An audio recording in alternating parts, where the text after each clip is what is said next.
Hello students, welcome to my channel grow study. আমার grow study চ্যানেলে তোমাদের সকলকে স্বাগত জানাই। একাদশ শ্রেণীর পুষ্টিবিজ্ঞান বিষয়ের দ্বিতীয় ক্লাসে তোমাদের সকলকে স্বাগত। এর আগের ভিডিওতে প্রথম অধ্যায়ের প্রথম পরিচ্ছেদ খাদ্য, পুষ্টি ও স্বাস্থ্য, এই পরিচ্ছেদটির খাদ্য অংশটি সম্পূর্ণ আলোচনা করেছি। আজকের এই ভিডিওটিতে পুষ্টি অংশটি থেকে কিছুটা অংশ আলোচনা করব। তো তোমরা ভিডিওটা প্রথম থেকে শেষ পর্যন্ত দেখো। তো প্রথমে জেনে নেওয়া যাক পুষ্টি কী। যে পদ্ধতিতে জীব খাদ্যবস্তু গ্রহণ, পরিপাক, শোষণ, আত্তীকরণ ও বহিষ্করণের মাধ্যমে দেহের বৃদ্ধি ঘটায়, ক্ষয়পূরণ করে এবং খাদ্য মধ্যস্থ স্থিতিশক্তিকে ব্যবহারযোগ্য শক্তিতে পরিণত করে, জীবনের ধর্মগুলি পালন করে, তাকে পুষ্টি বা পরিপোষণ বলে। পুষ্টির কিছু প্রক্রিয়া রয়েছে। পুষ্টির প্রক্রিয়াগুলি দেখো। এই প্রক্রিয়াটি অর্থাৎ পুষ্টি প্রক্রিয়াটি দেহের বৃদ্ধি, শারীরবৃত্তীয় কাজ ও শক্তি উৎপাদনের সঙ্গে জড়িত। এই প্রক্রিয়ায় বাইরে থেকে গৃহীত খাদ্যের বড় বড় অংশগুলি যান্ত্রিক ও ভৌত রাসায়নিক প্রক্রিয়ায় ভেঙে অত্যন্ত ক্ষুদ্রাকার অণুতে পরিণত হয়। এই প্রক্রিয়ায় বিভিন্ন উৎসেচক অংশগ্রহণ করে। বিভিন্ন উৎসেচকগুলি সম্পর্কে তারা কিভাবে পরিপাকে অংশ নেয় সেই বিষয়ে তোমরা ক্লাস 12-এ পড়বে। পরে ক্ষুদ্রাকার অণু ক্ষুদ্রান্তের এপিথেলীয় কলার মাধ্যমে শোষিত হয়ে রক্ত বা লসিকার মাধ্যমে পরিবাহিত হয়ে শরীরের বিভিন্ন অংশের কোষে প্রবেশ করে এবং প্রোটোপ্লাজমীয় পদার্থে রূপান্তরিত হয়। খাদ্যের অপাচ্য অংশ বিশেষ উপায়ে দেহ থেকে বহিষ্কৃত হয়। প্রোটোপ্লাজমীয় পদার্থ বিপাকক্রিয়ায় অংশ নেয়, ফলে দেহে আবশ্যকীয় শক্তির চাহিদা পূরণ হয়। দেহের ক্ষয়পূরণ, বৃদ্ধি সাধন প্রভৃতি শারীরবৃত্তীয় কাজগুলিও অক্ষুণ্ণ থাকে। অর্থাৎ খাদ্য গ্রহণের পর যে প্রক্রিয়াটি চলে সেটাই হলো পুষ্টি। খাদ্য থেকে বিভিন্ন পরিপোষকগুলি শরীরে যে প্রক্রিয়ার মাধ্যমে কাজ করে বা কাজে লাগে, অর্থাৎ খাদ্য গ্রহণ করার পরে সেটা পরিপাক হয়। পরিপাক হওয়ার পরে খাদ্যের যে নির্যাস অর্থাৎ বিভিন্ন খাদ্য উপাদানগুলি আমাদের শরীরের বিভিন্ন কাজে ব্যবহৃত হয়, সেই প্রক্রিয়াটাই হলো পুষ্টি। তো এই গেল পুষ্টি প্রক্রিয়া। এর পরের অংশে রয়েছে পুষ্টির পর্যায়, অর্থাৎ পুষ্টি 5টি পর্যায়ে সম্পন্ন হয়। সেই পর্যায়গুলি দেখো। প্রথম পর্যায়ে রয়েছে খাদ্য গ্রহণ, অর্থাৎ যে পর্যায়ে আমরা খাদ্যকে গ্রহণ করি। দ্বিতীয় পর্যায় হলো পরিপাক, অর্থাৎ খাদ্য গ্রহণের পর খাদ্যবস্তু ক্ষুদ্রান্তে গিয়ে পড়ে এবং সেখানে খাদ্যের যে উপাদানগুলি সেগুলি সরল উপাদানে পরিণত হয়।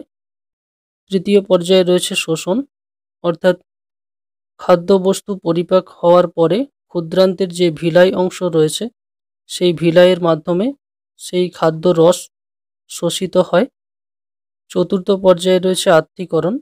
এই পর্যায়ে দেহকোষের বিভিন্ন প্রোটোপ্লাজমে খাদ্যরস অঙ্গীভূত হয়। এবং পঞ্চম পর্যায়ে রয়েছে বহিষ্করণ, অর্থাৎ এই পর্যায়ে অপাচ্য খাদ্যবস্তু অর্থাৎ যেগুলি আমাদের দেহে পাচিত হয় না সেই সমস্ত খাদ্যবস্তুগুলি বৃহদন্ত্র, মলাশয় এবং বায়ুছিদ্রের মাধ্যমে দেহের বাইরে পরিত্যক্ত হয়। এই বিষয়টা খুবই গুরুত্বপূর্ণ পরীক্ষার জন্য। তো তোমরা অবশ্যই পুষ্টির 5টি পর্যায় খুব ভালোভাবে মুখস্থ রাখবে। খুবই সহজ বিষয়। প্রথমে খাদ্য গ্রহণ, তারপর পরিপাক, তারপর সেই পরিপাক অংশের শোষণ, তার পরের পর্যায়ে আত্তীকরণ এবং সবশেষে বহিষ্করণ, অর্থাৎ মল রূপে আমাদের দেহ থেকে অপাচ্য অংশের নির্গমন। তো এই হচ্ছে পুষ্টির 5টি পর্যায়। এই পুষ্টির পর্যায় অংশটির নোটস তোমরা পেয়ে যাবে। এই ভিডিওতেই নোটস দেওয়া হয়েছে চিত্র সহকারে, সেখানে খুব ভালোভাবে নোটসটি লেখা হয়েছে, তোমরা চাইলে দেখে নিতে পারো। এর পরের অংশে রয়েছে পুষ্টির প্রয়োজনীয়তা ও তাৎপর্য, অর্থাৎ মানবদেহে পুষ্টির প্রয়োজন কতখানি। জীবের জীবন ধারণের জন্য পুষ্টি একান্তভাবে অপরিহার্য। জীবদেহে পুষ্টির প্রয়োজনীয়তা ও তাৎপর্যগুলি হলো: পুষ্টির প্রয়োজনীয়তা এই অংশটিও মোটামুটি ভালোভাবে দেখবে। প্রথমত, পুষ্টির মাধ্যমে দেহের বৃদ্ধি, ক্ষয়পূরণ ও বিভিন্ন বিপাক ক্রিয়ার জন্য শক্তি সংগৃহীত হয়। অর্থাৎ মানবদেহের বৃদ্ধি, ক্ষয়পূরণ ইত্যাদি বিষয়গুলি শুধুমাত্র খাদ্য গ্রহণের দ্বারা হয় না, তার সাথে সাথে পুষ্টি প্রক্রিয়াটিও প্রয়োজন। দ্বিতীয়ত, পুষ্টির মাধ্যমে জীবদেহের বিভিন্ন শারীরবৃত্তীয় কাজের জন্য, যেমন চলন, গমন, রেচন, জনন প্রভৃতির জন্য শক্তি অর্জিত হয়। পুষ্টির মাধ্যমে জীবের রোগ প্রতিরোধ ক্ষমতা গড়ে ওঠে। দেহের তাপ উৎপাদনে ও সংরক্ষণে পুষ্টির বিশেষ ভূমিকা রয়েছে। পুষ্টির মাধ্যমে জীবদেহের ভবিষ্যতের জন্য খাদ্য সঞ্চিত থাকে এবং প্রয়োজনে খাদ্যের অভাব ঘটলে ওই খাদ্য থেকে জীব তার প্রয়োজনীয় শক্তি আহরণ করতে পারে। মানবদেহে যখন অত্যধিক কার্বোহাইড্রেট গৃহীত হয়, সেই কার্বোহাইড্রেট গ্লাইকোজেন রূপে মানবদেহে সঞ্চিত থাকে। তার পরের অংশে রয়েছে পুষ্টির সামাজিক, সাংস্কৃতিক, মনস্তাত্ত্বিক ও অর্থনৈতিক দিক। প্রথম অংশে রয়েছে সামাজিক, সাংস্কৃতিক ও মনস্তাত্ত্বিক দিক। পুষ্টি সর্বদাই কতগুলি শর্তের দ্বারা প্রভাবিত হয়। এগুলির মধ্যে উল্লেখযোগ্য হল খাদ্যাভ্যাসের সামাজিক, সাংস্কৃতিক এবং মনস্তাত্ত্বিক দিক। সামাজিক ও সাংস্কৃতিক কারণে বহু মানুষ কতগুলি খাদ্য সামগ্রীকে এড়িয়ে চলে। ধর্মীয় কারণে বৈষ্ণব সম্প্রদায়ের মানুষেরা মাছ, মাংস, ডিম প্রভৃতি এড়িয়ে চলে। ব্যক্তিগত রুচি অরুচির নিরিখে এবং বিভিন্ন মনস্তাত্ত্বিক কারণে খাদ্য তালিকা থেকে কতকগুলি পুষ্টিকর খাদ্যকে বাদ দেওয়া হয়। এর ফলে মানবদেহে পুষ্টির ব্যাহত হয়। অর্থনৈতিক দিক। পুষ্টির অর্থনৈতিক দিকটিও খুবই গুরুত্বপূর্ণ। বহু মানুষ অর্থনৈতিক কারণে উপযুক্ত মাত্রায় পুষ্টি উপাদান সম্পন্ন খাদ্যবস্তু সংগ্রহ করতে পারে না। অথচ আমাদের দেশে দানাশস্যের অভাব নেই, কিন্তু অসম বন্টনের ফলে এবং অর্থনৈতিক দুরবস্থার কারণে বহু মানুষ তা থেকে বঞ্চিত। পুষ্টিবিজ্ঞানের জ্ঞান আহরণের মাধ্যমে নির্দিষ্ট অর্থনৈতিক অবস্থার পরিপ্রেক্ষিতে খাদ্যের মূল বিভাগ অনুযায়ী স্বল্প মূল্যের খাদ্য সামগ্রী দ্বারা খাদ্য তালিকা প্রস্তুত করলে জনসাধারণের পুষ্টির মান বজায় রাখা সম্ভব। এর পরের অংশে দেখো খাদ্য ও পুষ্টির সম্পর্ক। খাদ্য ও পুষ্টির মধ্যে নিবিড় সম্পর্ক বর্তমান। পুষ্টিবিজ্ঞানীদের মতে nutrition is food at work in the body, অর্থাৎ পুষ্টি হলো শরীরের মধ্যে খাদ্যের কাজ। নিচে আলোচনা থেকে খাদ্য ও পুষ্টি সম্পর্কে বোঝা যায়। খাদ্য ও পুষ্টি। যে আহার্য বস্তু গ্রহণ করলে জীবদেহের বৃদ্ধি ও ক্ষয়পূরণ ঘটে, রোগ ও অপুষ্টি থেকে দেহ রক্ষা পায় এবং দেহে প্রয়োজনীয় শক্তি উৎপন্ন হয়, তাকে খাদ্য বলে। অন্যদিকে খাদ্য যেসব প্রক্রিয়ার মাধ্যমে পরিবর্তিত হয়ে জীবদেহের দেহ গঠনে, ক্ষয়পূরণে এবং বৃদ্ধি সাধনে অংশগ্রহণ করে এবং জীবকোষে স্থৈতিক শক্তির সঞ্চয় ঘটায়, তাকে পুষ্টি বলে। অতি অনুকূল বা যথার্থ পুষ্টি। আমাদের প্রতিদিনকার খাদ্যে উপযোগী উপাদানগুলি প্রয়োজন অনুযায়ী উপযুক্ত মাত্রায় থাকলে দেহে অতি অনুকূল বা যথার্থ পুষ্টি লাভ হয়।